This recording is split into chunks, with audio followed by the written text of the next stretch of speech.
Minasan, konnichiwa. Perkenalkan, saya Resta. Di sini saya akan menjelaskan tentang salah satu aplikasi pembelajaran bahasa Jepang yang bernama Awabe Learn Japanese. Nah, sebelumnya saya akan memberitahu tentang apa itu aplikasi Awabe Learn Japanese. Jadi, Awabe Learn Japanese ini adalah aplikasi pembelajaran bahasa Jepang yang bisa diakses melalui Android dan bisa digunakan secara online ataupun offline. Nah, aplikasi ini akan membantu para pemula dan wisatawan untuk melatih kecakapan berbahasa Jepang mereka dan membantu para pemula untuk menghafal berbagai kosakata dan frase dalam bahasa Jepang. Oke, jadi langsung kita cari saja aplikasi ini di Play Store. Awabe Japanese. Nah, sini kita klik pelajari harian Jepang. Karena saya sudah mendownloadnya, jadi langsung kita buka saja aplikasinya. Ya, sebelumnya dalam aplikasi ini itu kita bisa melihat dari menu setting pilihan bahasa yang akan kita gunakan untuk sebagai bahasa pengantar yang digunakan dalam aplikasi ini. Nah, di sini saya akan memilihnya itu bahasa Indonesia. Nah, minasan bisa memilih bahasa-bahasa lain. Di sini juga tersedia banyak sekali bahasa. Minasan pilih salah satu yang menurut minasan paling mudah untuk dipahami. Lalu di sini juga ada reminder interval. Nah, reminder interval ini adalah batas waktu kita untuk diingatkan berapa jam sekali aplikasi ini tuh harus dibuka. Nah, di sini susunan otomatisnya itu adalah 2 jam sekali. Nah, lalu kita mulai dari menu yang pertama itu yaitu komunikasi. Nah, di komunikasi ini kita bisa melihat ada berbagai topik yang disajikan. Kita langsung saja pilih salah satu. Nah, di sini itu ada beberapa kosakata yang bisa kita praktekkan dalam kehidupan sehari-hari.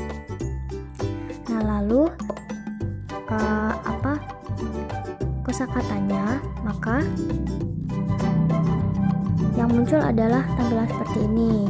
Nah, ini tuh fungsinya adalah untuk melatih kecakapan kita dalam melafalkan kosakata tersebut. Jadi di sini kan ada tulisan hiragana hai, lalu bawahnya ditulis romaji hai, dan bawahnya lagi ada terjemahannya yaitu iya. Nah, di sini kita bisa mendengarkan audio dari native speaker. Hai. Nah, begitu cara mengucapkannya. Lalu kita bisa mempraktekannya dengan fitur rekaman suara ini. Kita klik saja fitur rekaman suaranya dan kita akan mulai merekam suara kita sendiri. Hai.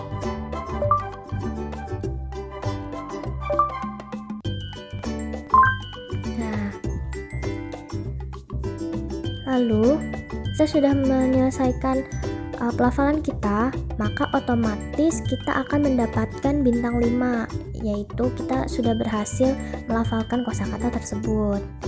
Nah, lalu mengetik, misalkan kita mau mengetik siapa, lalu langsung muncul kosakata-kosakata yang berhubungan dengan kata siapa.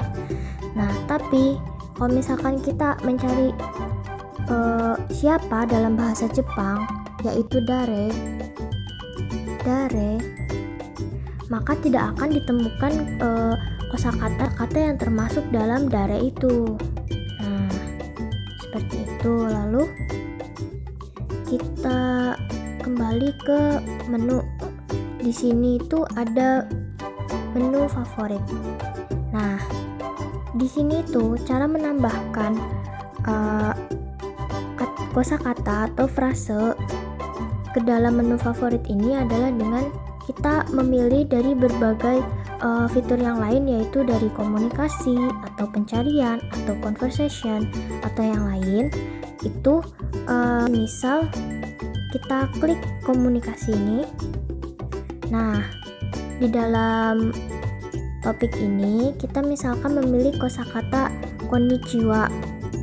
Nah, kosakata konnichiwa ini kita klik bintang yang ada di sebelah kanan. Nah, jika kita sudah mengkliknya, maka baru akan muncul di menu favorit. Seperti itu. Nah, biasanya kata-kata yang ada di menu favorit ini itu digunakan untuk semisal kita belum terlalu hafal akan kosakata itu, atau kita belum terlalu paham akan makna kosakata tersebut, jadi kita tandai dengan cara menambahkannya ke favorit. Nah, lalu kita lanjut ke percakapan. Nah, di percakapan ini sendiri itu ada 3 susunan percakapan. Nah, di sini kita bisa memilih yang sederhana dulu. Nah, di sini ada banyak juga topik yang disajikan. Lalu, jika kita klik salah satunya, maka secara otomatis akan langsung memutar audio.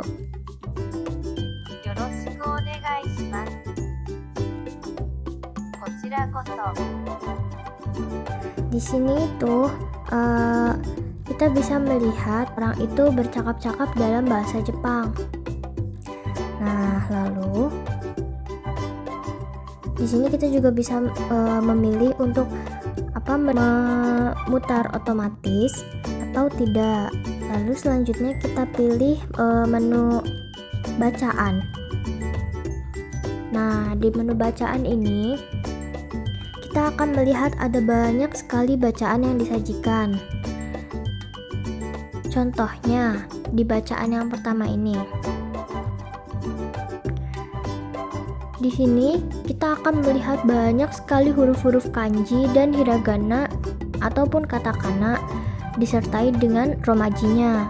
Namun bagaimana sih cara kita paham bahwa bacaan itu maknanya seperti apa? Nah, khawatir karena kita bisa mengetahui makna dari bacaan itu dengan sekali klik. Namun minasang harus mengekliknya yang opsi huruf-huruf kanji dan kana ini. Kita klik paragraf yang berisi huruf kanjinya. Nah, lalu akan secara otomatis dia akan tersambung dengan Google dan akan mengartikan sesuai dengan Google Translate. Tapi jika minasang mengekliknya itu romajinya, maka translate yang keluar itu bukan translate dalam bahasa Indonesia, melainkan juga sama, yaitu romajinya dari kata-kata atau huruf-huruf kanji dan kananya. Seperti itu. Jadi minasang harus mengeklik yang huruf kanji dan kananya, bukan romajinya. Idioms. Nah, kita pilih yang idioms pertama. Nah, di sini sama seperti menu bacaan tadi, di idioms ini juga di satu. Lalu di sini ada romajinya, cara baca dalam romaji, terjemahan, namun terjemahannya masih berupa terjemahan bahasa Inggris. Di sini tidak dimunculkan terjemahan dalam bahasa Indonesia. Nah, tapi jika kita mengeklik terjemahan dalam bahasa Inggris ini, maka yang keluar itu sama seperti yang tadi dalam menu bacaan, yaitu terjemahannya akan beralih ke terjemahan bahasa Indonesia dengan bantuan Google Translate secara otomatis.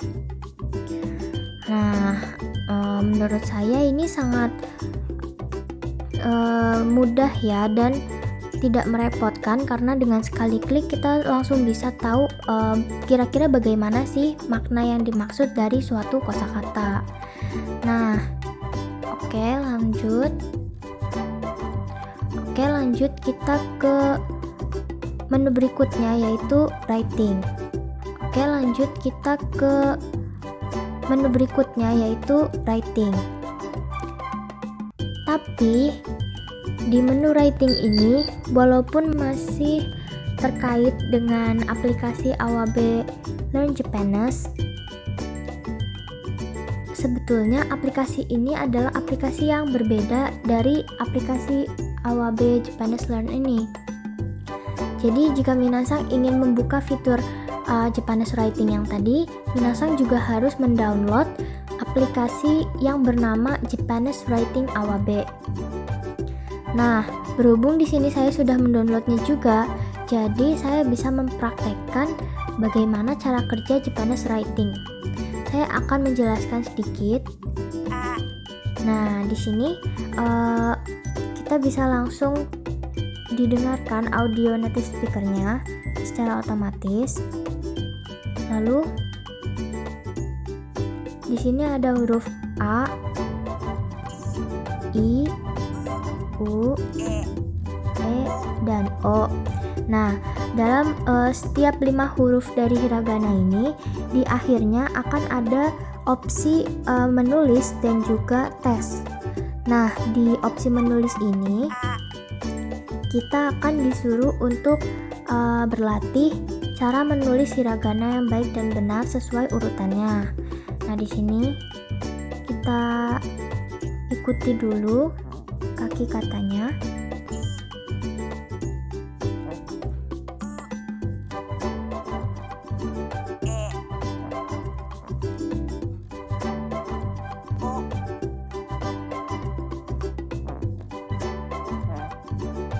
Oke, setelah selesai, kita akan langsung beralih ke opsi yang kedua yaitu tes. Nah, di opsi tes ini kita disuruh untuk menulis secara manual tentang apa yang tadi sudah kita pelajari. Jadi di sini ada huruf A. Test result. Nah, jika sudah keluar seperti ini berarti kita sudah berhasil menjawabnya. Lalu kita lanjut lagi.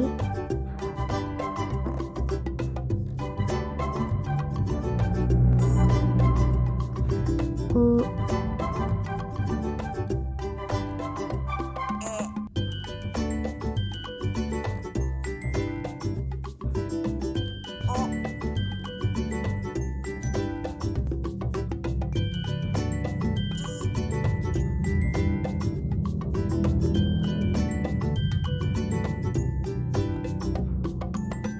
ini adalah aplikasi yang bisa digunakan secara offline dan online. Tapi jika kita menggunakannya secara offline, ada beberapa fitur-fitur yang tidak bisa digunakan secara maksimal. Nah, diantaranya itu ada seperti saat kita membuka menu komunikasi seperti ini. Lalu kita memilih kosakatanya. Misalkan nih konnichiwa. Nah, kita kan bisa melihat di paling bawah itu ada opsi putar audio. Konnichiwa. Nah, lalu di sampingnya ini Genki desu ka? Di sampingnya ini tuh kita bisa lihat ada opsi untuk Genki desu ka? Merekam suara kita sendiri. Nah, kita coba ya.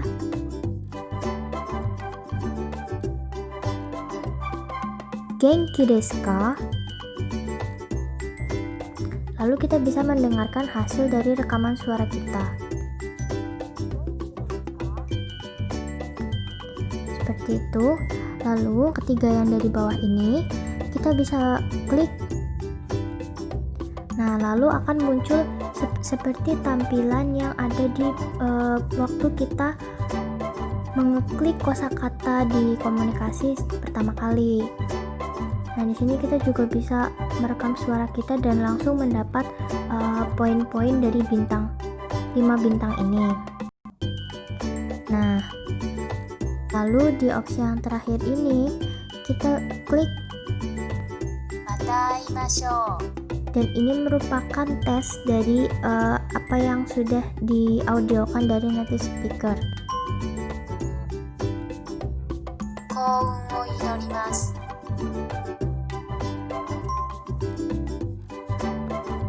元気ではありません。何歳ですか？気をつけて。あなたの名前は何ですか？ Baik, kurang lebih seperti itu penjelasan dari saya mengenai aplikasi Android Learn Japanese Awabe ini. Kurang lebihnya mohon maaf. Ja, arigatou gozaimasu.